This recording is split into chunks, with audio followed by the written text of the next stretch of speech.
Olá, tudo bem? Sou o professor Everton, professor de Química, e hoje nós vamos para mais uma aula de Química. Na aula de hoje nós vamos continuar falando sobre gases. Na aula anterior nós falamos das transformações gasosas, isotérmica, isobárica e isocórica. Vimos em questões como cada uma dessas variações elas se aplicam no nosso dia a dia. Sabemos que um gás ele tem três variáveis: pressão, volume e temperatura. Nessas condições, uma dessas variáveis ela pode ser constante em determinado momento. Caso seja uma transformação isotérmica, a temperatura será constante. Se for uma transformação isobárica, a pressão será constante.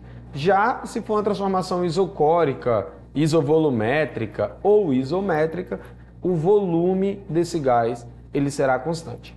Tendo em conta que as três variáveis de um gás, elas geram três leis, né? A lei de Charles, a lei de Boyle e a lei de Gay-Lussac, que são justamente as transformações gasosas. Na aula de hoje, nós vamos dar sequência a essa temática, falando sobre o comportamento dos gases, mas abordando uma equação geral de um gás. Como que se comporta, então, a equação geral de um gás? Essa equação, ela, na verdade, é determinada quando as três variáveis de um gás, pressão, volume e temperatura, elas não sofrem uma constância, né? Elas sofrem apenas variações, onde nós tenhamos variação de pressão, de volume e de temperatura. Nessa situação, as três unidades de pressão, volume e temperatura, elas necessitam obrigatoriamente estarem variando. Daí, nós temos então a equação geral de um gás, que é o que nós vamos abordar na aula de hoje. Bom, na tela vocês podem acompanhar a equação geral de um gás. Nós vimos que as três variáveis, pressão, volume e temperatura, elas podem se sobrepor de maneira diretamente proporcional ou de maneira inversamente proporcional. Mas eu precisaria ter alguém sendo constante, ou pressão, ou temperatura, ou volume. Como eu tenho uma equação geral de um gás, as três unidades elas sofrem variações. Logo, nós temos o que nós chamamos, inclusive na aula anterior, de pivete. O que seria o pivete? Pressão vezes o volume sobre a temperatura. Então, eu tenho pressão vezes volume sobre temperatura. Como é uma variação, eu tenho P1 vezes V1 sobre T1 igual a P2 vezes V2 sobre T2. Lembrando que, se nós temos uma transformação isotérmica, a temperatura é eliminada da nossa equação. Então, nós vamos ter apenas P1 vezes V1 igual a P2 vezes V2. Se nós temos uma transformação isobárica, a pressão é eliminada da nossa equação. Então, nós vamos ter V1 sobre T1 igual a V2 sobre T2. Agora, se essa transformação ela é uma transformação isocórica, nós vamos ter o volume sendo eliminado da nossa equação e nós vamos ter, então, P1 sobre T1 igual a P2 sobre T2. No caso da equação geral de um gás, as três unidades elas vão sofrer variações. Então, nós não vamos cortar ninguém da nossa equação. Então, como vocês podem acompanhar na tela, a nossa equação ela vai ficar P1 vezes V1 sobre T1 igual a P2 V2 sobre T2. É importante lembrar que o que nós falamos na aula anterior vale também para a equação geral de um gás, que é a relação de pressão, que pode ser em atm ou milímetro de mercúrio, a relação de temperatura, que obrigatoriamente deverá ser em Kelvin. Para que isso aconteça, é necessário que some a temperatura em graus Celsius com 273, e aí nós teremos a temperatura em Kelvin, e o volume ainda depende do volume inicial e do volume final, que pode ser usado em ml, em centímetro cúbico, em metro cúbico ou em litro. Então vamos acompanhar na tela a resolução de uma questão sobre a equação geral de um gás. Então a questão nos diz o seguinte: pessoas com doenças pulmonares provocadas pelo uso de cigarro necessitam, em alguns casos extremos, respirar oxigênio puro proveniente de cilindros contendo esse gás. Um cilindro de 20 litros de gás oxigênio é vendido em lojas especializadas numa pressão de 200 atm na temperatura de 27 graus. para que essa mesma quantidade de oxigênio estivesse exercendo uma pressão de 1 atm a 57 graus, qual deveria ser o novo volume? Bom, como eu sei então que eu vou usar uma equação que desenvolva a equação geral de um gás? Nós podemos perceber no enunciado da questão que nós temos duas temperaturas, nós temos duas pressões e nós vamos ter dois volumes. Nesse caso, a única equação possível é a equação geral de um gás. P1 vezes V1 sobre T1 igual a P2 V2 sobre T2. É importante retirar os dados da questão. Então, no meio do texto diz o seguinte: um cilindro de 20 litros de gás oxigênio é vendido em lojas especializadas de 200 atm na temperatura de 27 graus. Então, olha o que nós temos. Nós temos a pressão inicial, que é 200 atm, o volume inicial, que é 20 litros, e a temperatura inicial, que é 27 graus Celsius. Importante que essa temperatura esteja em Kelvin, então basta que haja uma soma com 273. Então, a nossa temperatura inicial é de 300 Kelvin. Seguindo o texto, nós vamos ter a pressão final, que é o P2 de 1 atm, a temperatura final, que é o T2 de 57 graus Celsius, o mesmo ponto. Há uma necessidade de somar com 273 para que se tenha essa temperatura em Kelvin. Então, nós vamos ter 330 Kelvin. E a questão quer saber qual é o novo volume desse cilindro. Então, nós temos pressão inicial, volume inicial, temperatura inicial, pressão final, temperatura final. E a questão quer saber da gente qual é o volume final. A única equação possível é a equação geral de um gás que vocês estão acompanhando na tela. Então, nós temos, substituindo os valores pelas unidades, a pressão 200 atm vezes o volume, que é 20 litros, sobre a temperatura inicial, que é 300. Lembra que nós somamos com 273. Daí temos a pressão final, nosso P2, que é de 1 atm. O V2 nós não sabemos, nós queremos descobrir qual é o novo volume desse gás. E a temperatura final, o T2, é 330, que foi somado com 273. Bom, como resolver um problema nessa situação? O ideal é que se faça primeiro as multiplicações e depois se aplique uma regra de 3 numa situação de equação geral de um gás. Mas nessa questão, nós podemos simplificar. Veja só que eu tenho 200 sobre 300, então eu posso cancelar ali aquele 200 com 300 e eu vou ter apenas 2 sobre 3. Então, como fica a nossa organização? 2 vezes 20 vai dar 40 sobre 3, igual a V2 sobre 330. Nesse caso, se aplica uma regra de 3 simples, um meio pelos extremos. Então, eu vou ter 3 vezes V2 igual a 40 vezes 330. Então, multiplicando 40 vezes 330, nós vamos ter 13.200. O V2 está sendo multiplicado por 3, então esse 3 ele obrigatoriamente passa dividindo. Então, nós temos 13.200 dividido para 3. Essa divisãozinha vai nos dar um resultado de 4.400 litros. Então, veja como é tranquilo se fazer uma aplicação de uma equação geral de um gás. Só retirar os dados, fazer a substituição do que pede a questão e aplicar P1V1 sobre T1 igual a P2V2 sobre T2. Daí em diante é matemática básica, multiplicação, divisão, regrinha de 3. A parte de química é importante vocês ficarem atentos nos volumes, eles precisam estar na mesma unidade, todo mundo em litro, todo mundo em metro cúbico, todo mundo em ml, ou todos os volumes em centímetro cúbico. E a temperatura obrigatoriamente em Kelvin. Feito isso, substitui os valores, faz a aplicabilidade da matemática e chega no resultado da questão.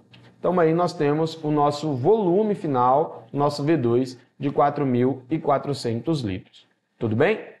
Bom, seguindo ainda sobre os gases, nós vamos falar agora sobre a equação de um gás ideal, que é a equação de um gás perfeito, onde nós vamos ter um PV em RT. Então agora vai aparecer um N, que é o número de mols, que é algo muito importante para o decorrer dos nossos estudos. Porque a primeira vez que esse N aparece para a gente, ele vai ser relacionado com a estequiometria, com cálculo de massa, com cálculo de moléculas. Então é uma das questões que mais aparecem no Enem questões que envolvem mols. Então, quando nós falamos de gases ideais, essas questões elas aparecem com uma certa frequência porque elas envolvem a parte da estequiometria, elas envolvem a parte do número de mols. Então, vamos ver como que se usa uma equação de um gás ideal e como que é essa equação. Então, acompanha comigo aí na tela. Veja bem, a equação de Clapeyron, que é a equação de gás ideal, ela tem a seguinte organização: PV igual a nRT. Vale lembrar que isso é uma multiplicação, Então é pressão vezes o volume igual ao N vezes R vezes T. Então o que nós temos? O P continua sendo a pressão, e aí é importante frisar que quimicamente falando, essa pressão ela pode ser em atms ou milímetros de mercúrio. O volume, agora sim, obrigatoriamente, o volume na equação de Clapeyron, na equação de um gás ideal, ele deve ser em litros. Então, nesse tipo de equação, não se tem mais a necessidade de eu vou escolher usar o volume em ml, eu vou escolher usar o volume em centímetro cúbico. Não. O volume na equação de um gás ideal é obrigatoriamente em litros, tudo bem? Então, há necessidade de se fazer essa conversão sempre que o volume estiver em ml, estiver em centímetro cúbico ou estiver em metro cúbico. Se converta para litros. Bom, nós temos o N, que é o número de mols, o R, que é a constante real de um gás, que nós já vimos, e o T, que é a temperatura, também obrigatoriamente em Kelvin, tá? Então, olha só, a constante real de um gás, ela pode ter 3 a 4 valores, mas nós utilizamos basicamente 2. Vai depender muito da pressão. Quando a pressão desse gás ela é fornecida em atm, esse R, que é a constante, ele vai ter um valor atribuído de 0,082. Mas quando a pressão for fornecida em milímetros de mercúrio, esse R ele vai ter um valor atribuído de 62,3. O número de mols ele é a massa em gramas sobre a massa molecular. Nós vamos conversar sobre ele nas aulas futuras, mas para essa aula há uma necessidade que você saiba que o número de mols ele é a massa em gramas sobre a massa molecular. Tudo bem? Então vamos lá. Olha a questão na tela. Nessa questão, nós vamos fazer a aplicação da equação de um gás ideal, do PV/nRT. E aí alguns pontos importantes. Como que eu sei que eu estou diante de uma equação de gás ideal? Como que eu sei que eu estou diante de uma equação de uma transformação gasosa, isotérmica, isobárica ou isocórica? E como que eu sei que eu estou diante de uma equação de um gás geral, O pivete, o PV sobre T. Vai muito da leitura da questão, da interpretação da questão. Mas quando se fala de gás ideal, de PV/nRT, é simples de perceber como que você vai aplicar essa equação. Então acompanha comigo na tela. Essa questão vocês podem encontrar no livro 1 de Química, é a questão 3, ela está lá na página 200. Então a questão diz o seguinte: o eucaliptol é obtido do óleo essencial de várias espécies de eucaliptos ricas em 1,8 cineol. É um líquido volátil, límpido, incolor ou amarelo pálido, de odor aromático e sabor picante. Praticamente insolúvel na água, miscível com álcool, clorofórmio, sulfeto de carbono, ácido acético glacial, óleos vegetais e essências, a 190 graus e 60 milímetros de mercúrio, uma amostra de eucaliptol tem densidade de 0,32 gramas por litro. Considerando a constante universal dos gases igual a 0,082, a massa molar do eucaliptol é aproximadamente quanto? Bom, nesse caso, eu já sei que eu vou usar a equação de um gás ideal, o PV/nRT, porque a questão me disse o valor da constante real de um gás, 0,082. A questão também quer saber qual é a massa molar desse gás. Bom, Everton, como assim eu vou ter que usar todas essas informações? Olha só, a questão está dizendo ali para gente que a massa molar desse gás é o que nós precisamos descobrir. Mas ela deu a temperatura, ela deu a pressão, ela deu a densidade e ela deu o valor do R. Notem que tem um probleminha nessa questão. A questão ofereceu a pressão em milímetros de mercúrio, mas ofereceu o R usado em atm. Então há uma necessidade de se fazer então uma conversão. Acompanha comigo na tela a resolução dessa questão. Vamos lá. Então, olha só o que nós temos. Já sei que nós vamos usar a equação de um gás ideal, PV/RT. Então, nós temos a temperatura, que é 190 graus Celsius.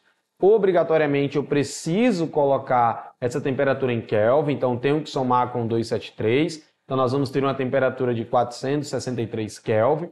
A pressão foi de 60 milímetros de mercúrio, porém, o valor da constante está em ATM, 0,082.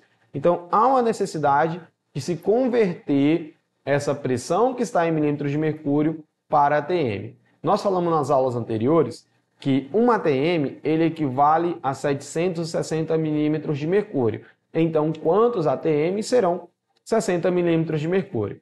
Fazendo uma regra de 3 simples, eu multiplico e passo dividindo, nós vamos ter 0,08 ATMs. Então, esse é o valor da pressão.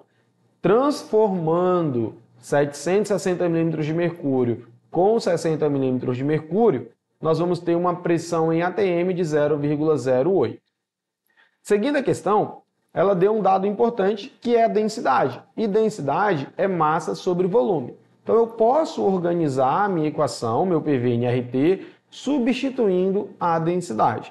Então acompanha como vai ficar essa organização. Olha só. PV igual a nRT. Então eu tenho o número de mols, nós vimos que ele é mzinho sobre mzão. Então, mzinho sobre mzão vezes RT. Eu passo aquele mzão multiplicando e passo o volume dividindo. Então, nós vamos ter PM igual a M sobre V vezes RT. Esse M sobre V, ele é a densidade. Tá vendo lá em cima? A densidade é massa sobre volume. Então, quando fica nessa organização, eu posso substituir massa sobre volume por densidade. Então, a nossa equação final, ela fica densidade é igual a pressão vezes a massa molecular, que é o que a questão quer saber da gente, sobre o R, que é a constante real de um gás, vezes a temperatura que deve estar em Kelvin. Então, nesse caso, nós iremos usar essa equaçãozinha para resolver nossa questão. Então, seguindo. Substituindo os dados, nós vamos ter o seguinte. A densidade é 0,32, a questão forneceu.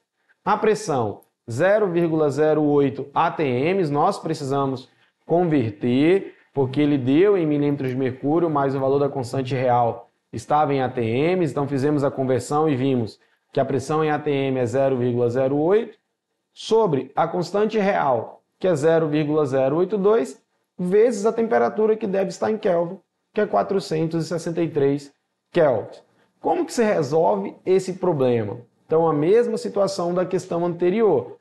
Preze primeiro pelas multiplicações. Então, nós vamos primeiro multiplicar e depois dividir na nossa equação.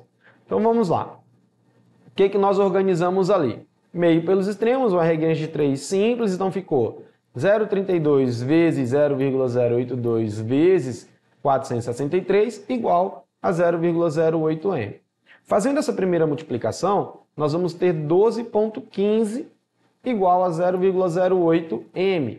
O 0,08 ele está multiplicando, então ele deve passar dividindo. Lembrando que esse mzão ele é a massa molar, é o que a questão quer descobrir da gente. Então o mzão ele vai ficar 12,15 dividido para 0,08. Fazendo essa divisão, nós vamos ter uma massa aproximada de 152 gramas por mol. Bom, PV/RT não é algo tão simples, mas é aplicação de fórmula. Questões que são aplicação de fórmulas nós não podemos perder. É tranquilo para se identificar como que uma equação me diz se eu vou usar transformações gasosas, se eu vou usar a equação geral ou se eu vou usar PV/RT. Nesse caso, a questão ela pediu algo a mais da gente, né? Ela pediu uma conversão de densidade, ela pediu uma conversão de pressão, ela pediu uma conversão de fórmula. Então, questões desse nível costumam sim estar aparecendo nas provas do Enem. Então, muito obrigado pela aula de hoje. Para essas e outras aulas, acesse a nossa plataforma.